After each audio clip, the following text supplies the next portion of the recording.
Hello and welcome everyone. Today is Wednesday, December 8th of 2021. My name is Juan. I work as a guide for the Central Park Conservancy. We'll be together for approximately 15 minutes on this virtual walk, which will have us explore a landscape in Central Park called Strawberry Fields. Before we get started, let me communicate our mission here at the Conservancy, which is to preserve and celebrate Central Park as a sanctuary from the pace and pressures of city life, enhancing the enjoyment and well-being of all. A little bit of housekeeping before we proceed. As you know, and many of you are familiar, we are using Zoom to connect today. Everyone is muted, everyone's video is off. Only my video feed and audio is on. If you have any questions, use the chat feature, but specifically the Q&A feature, which you can find at the bottom of the toolbar, and will help you find answers. My colleague Jose is connected. He'll help find answers on the back end as well. Let me also turn on the closed captioning as well. It's not a perfect feature, but it's something that a lot of people have communicated helps them have a more accessible experience. Let's see, let's do auto. And if you want to turn it off, all you have to do is connect to that toolbar and turn off this feature then and there. A little announcement before we proceed, and Ryan communicated this to you last week as well. Next Wednesday, which is the 15th, there will be no weekly walk. We apologize for the disconnect, but we do have an event within our organization that we have to tend to. We apologize, and we'll be back the following week. Now, moving on, before we get started on our presentation, here is a map of the park. As many of you know, it's 843 acres running from 106th Street and 100 to 110th, and from 5th Avenue to 8th Avenue on the other side. So a lot to explore, and our landscape of interest is highlighted on this red rectangle that you see mostly in the lower section of the park along the western side. It's called Strawberry Fields, as it serves as a memorial to the late Beatle and civil rights activist John Lennon, who died, unfortunately, on this date back in 1980. So 41 years ago today. This section and this connection to this persona has this section of the park being the most visited in these 843 acres. John Lennon's story with New York and his connection to Central Park is very special. He first visited the park in 1964 when he was on tour with the Beatles. This was his first visit to the United States, and here we see them pictured in Central Park. This happened in early February of 1964. There are 3 here only. And that's because George Harrison was sick that day. They stayed at the plaza, by the way. And in the background, you can see the Dakota Apartments, which is coincidentally where Lennon would move with his wife, Yoko Ono, in the early 1970s. This is the Dakota today. It's the first luxury property built along the perimeter of the park. John and Yoko moved here in, I believe, 1971, but early 1970s, to the 7th floor of the building. And Yoko Ono still resides in that very building. This is a photo of John and Yoko on their last visit in Central Park. This photo was taken in November of 1980. It's really the last photo of them walking together in the park. This is the entrance to the Dakota. This is the unfortunate location where we lost John in 1980 to a very unstable man who is still in prison today. This is the result of that particular tragedy. People gathered in front of the Dakota here in Central Park as well. There was the formal vigil in his memory was held on December 10th. And there were over 10,000 people in attendance here in Central Park. There was no formal program, only music. And it's reported that when the song "All You Need Is Love" started playing on the loudspeakers, the crowd surged with a charge almost electric in its intensity. So a very intense moment, very early on. Incredible mark that Lennon left. After those particular events, Yoko Ono wrote a letter to the governments of the world. This is after she was approached by the government of the city of New York to put together a memorial to the late Beto. And she also connected with the governments of the world, so to bring resources, bring things together, so to organize an international garden of peace here in Central Park. And the third paragraph of this letter, I'm going to read it out loud, communicates more or less what were the things that were asked for and the things that we get to experience when we explore strawberry fields. It reads, so in the name of John and Joko and spirit of love and sharing, I would like to once again invite all countries of the world, this time to offer plants, rocks, and or stones of their nations for strawberry fields. The stone project didn't carry out so much, but instead the trees were the ones, was the element that was implemented in this project. And today, within just about 5 acres of territory in Central Park, we have an incredible variety of trees that were proposed by the different countries of the world. In essence, think of strawberry fields as a microcosm of the planet itself in memorialization, because most of the plants that are planted here are not necessarily native to those parts of the world that propose to have them planted here. But nevertheless, we have an impressive collection of very well cared for trees in this section of the park. This is Yoko Ono picture at center with her 2 children, Sean and Julian. Sean is to the left over here. Julian is here to the right. The mayor of New York is also here present, Mayor Koch. The date in this particular image is March 21st, 1984. The proposal and the idea for bringing strawberry fields together happened in the very early 1980s, but it was not until 1984 when things began to come together, and strawberry fields in Central Park began to take shape. This is a couple of seasons later, in 1985. This is a close to when Strawberry Fields was completed. To the left, we see Yoko Ono. The lady in the blue dress is Betsy Barlow Rogers, who is the founder of the Central Park Conservancy. When Lennon was taken from us on December 8th, the Conservancy was just 5 days old. The Conservancy was established in 1980, December 3rd, 1980. The gentleman that is pointing is the landscape architect who is responsible for planting the trees and organizing the space in this section of the park. His name was Bruce Kelly. And to the right, that is New York City Parks Commissioner at the time, Henry Stern. Let's see, moving along over here, we can see another image, this one depicting the inauguration or the opening of Strawberry Fields on October the 9th of 1985. And this would have been John's 45th birthday. Now on with our walk. This is just a little bit of an overview of how this space has been put together. We're going to enter Strawberry Fields from West 72nd Street, but instead of just walking straight through, we are going to take a horse and dismount just a couple of steps north and connect to this very special setting. And in order to take a horse, we're going to connect to the Bridal Trail, which is one of 3 systems of circulation in Central Park. Let's see, moving on, this is the entrance, and off to the right-hand side, we have this wisteria-covered pergola. As you can see, it's on an incline, and it's going to bring us to that Bridal Trail. And looking back, we see the pergola to the right and the Bridal Trail here to the left-hand side. And we're going to go under this arch. Yes, this trail is separated from the general traffic that is happening up above at the entrance on 72nd Street. I like to show you this painting because it's one of the most iconic paintings in American art. It was created by legendary American artist Edward Hopper. And Edward Hopper is known for his very still images. You might think of Nighthawks depicting a scene at a bar in Greenwich Village. The figures are rarely talking, communicating, but here we see an action painting. Hopper is not known for his action paintings, and this, in fact, happens to be his most popular creation.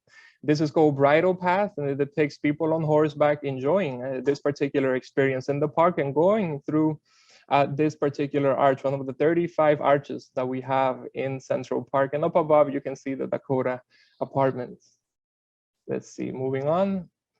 As we emerge on the other side of Riftstone Arch, as is the name of this arch, and we look up, we can see how below the grade of the park we are. And to the left and directly above, we can see the iconic Dakota Apartments, built there in 1883. We're going to dismount and connect to our landscape of interest, to Strawberry Fields. And as we dismount, we walk to the right-hand side. And I'd like us to stop here briefly and enjoy the view from this particular overlook, which was restored and put together in 2001. We can sit on these rustic benches and enjoy the landscape ahead. We have a view of the lake and the Strawberry Fields. Strawberry Fields is built directly on this cliff, on this mound, and you can see how it slopes up from this particular point. This is the northern side here of Strawberry Fields. There's a plaque right by where we are sitting at this particular point in this overlook, reading "A space for truth, serenity, and transition." And I think this echoes what we will experience over at Strawberry Fields. Now we're going to enter Strawberry Fields proper. We're going to use this particular entrance that we see here to the left-hand side behind this lamppost. As we enter, we see one of the three types of landscapes in Strawberry Fields: the picturesque landscape, a place that resembles a miniature woodland, kind of like the landscapes that we have in the northern section of the park, the Northwoods, the Ramble at the center of the park, and the Hallett Nature Sanctuary in the southern end. And we'll be looking at some of the trees and determine their connections to different parts of the world. In fact, the trees that we're going to be looking at specifically are these two trees that you see directly standing there that grow very straight up. Those are very special trees. They were gifted by Egypt, and they are called Dawn Redwoods. We're going to go up the trail. Here we go. Don't mind the little squirrel nibbling on what I think is an acorn. As we get to the top, we get to admire this incredible specimen, which was thought to have been extinct for millions of years. This tree at one time was present here in North America, but for thousands of years, it was gone from our environment, and it was rediscovered in China in the middle of the 20th century. And since then, it has been taken and planted in places all over the world. A very impressive specimen. And that's another interesting element about this garden as well. So again, the Dawn Redwoods, a gift from Egypt, native to really the Americas and also Asia, but extinct in the Americas at one time and rediscovered in Asia. And there are incredible examples of incredible stories throughout this space. And you can see how the leaves are turning. Another impressive attribute of this tree is that it's deciduous. It's a coniferous tree, but it's deciduous. And very soon, most of these leaves will be gone. Going on with our map, moving forward, we're going to walk south along Strawberry Fields, along this particular plateau that we're exploring today. Looking west, we have a beautiful view of the lake. This is a high elevation, and originally designers of the park, Frederick Law Olmsted and Calvert, proposed a restaurant on top of this hill. This restaurant never materialized, and it goes to show what they thought about this section of the park, in the sense that it was out to the west. There was not a lot of development at that time in Manhattan, and they relegated this casino, as they called it, to this particular area. And they were not too keen on architecture or sculptures. And it's funny that today, and interesting that today, this is the most visited section of the park due to the transformation that it received in the 1980s. This is a trail that is gonna keep us taking us south. Beyond, we can see that there are some evergreens. These are English hollies, a gift from the United States. And a very unique and special tree. This is another evergreen that actually remains green year-round, and is appropriate for this time of the year, for hollies are also symbolic of the Christmas season as well. Looking east, we can see the sculpture of Daniel Webster. This is everything that designers were against and not for, but nevertheless, these These gifts had to be accepted, and today we have a collection of over 50 statues and monuments throughout the park. Strawberry Fields is a memorial, but in a very different vocabulary, using trees, using the landscape as the memorial for this figure that promoted international peace. And as we keep walking, this squirrel got so close to me that I thought I had to take a photo.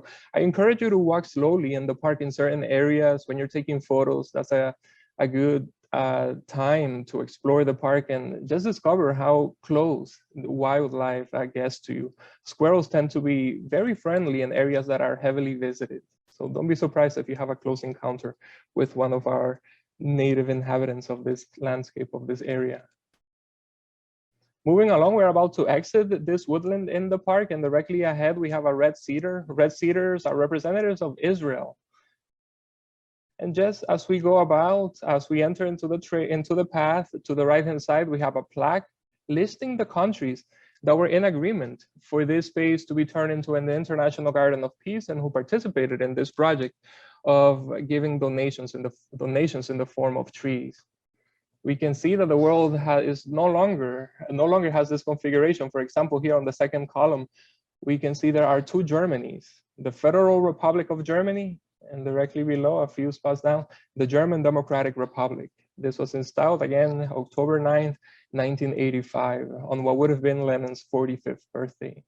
Strawberry Fields for an orphanage in Liverpool, where John Lennon grew up, where he used to spend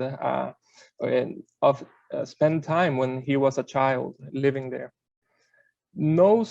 So sometimes people ask, are there strawberries at Strawberry Fields in Central Park? And the answer is yes. Architect Bruce Kelly introduced a variety of strawberries that are native to the East Coast, and they are not edible.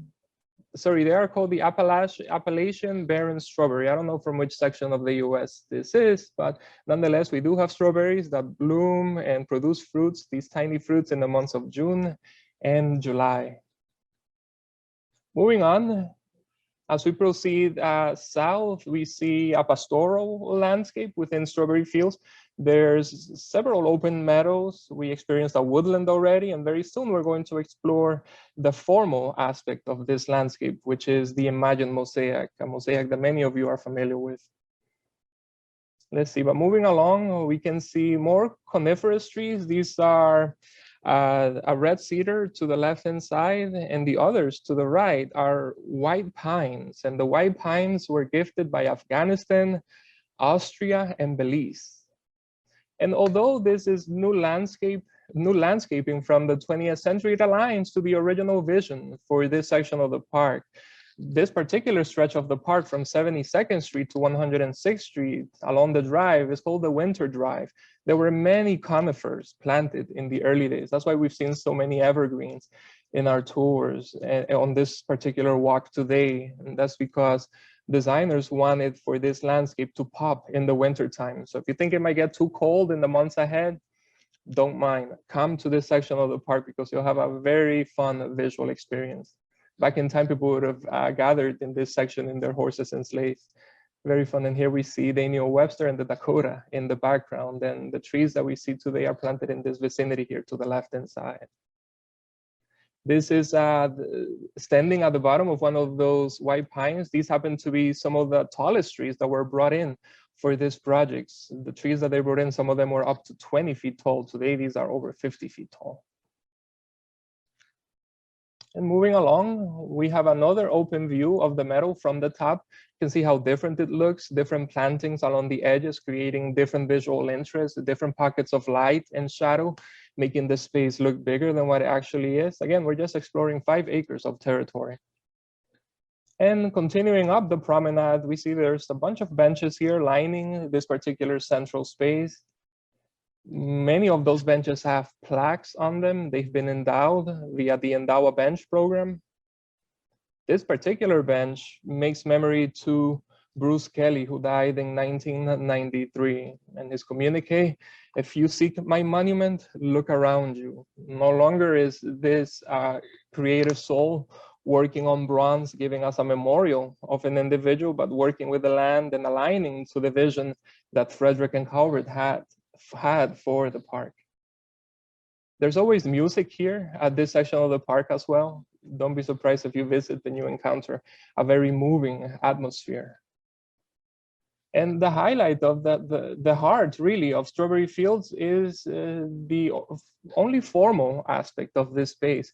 And when I say formal, I mean something constructed, something that looks man-made, something that distracts a little bit from the naturalistic experience that is the park, and that's the imagined mosaic. And you can see it on the ground. Very minimal in design. Yoko Ono was heavily involved in the putting together of this mosaic. It was gifted by the city of Naples, and here she is pictured helping put the pieces together.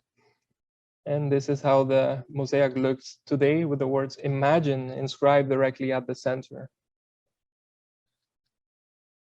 On days like today and on October 9th and on different occasions, the memorial will be decorated. People will bring in flowers and other memorabilia that remind us of this legendary New Yorker that we lost 41 years ago today.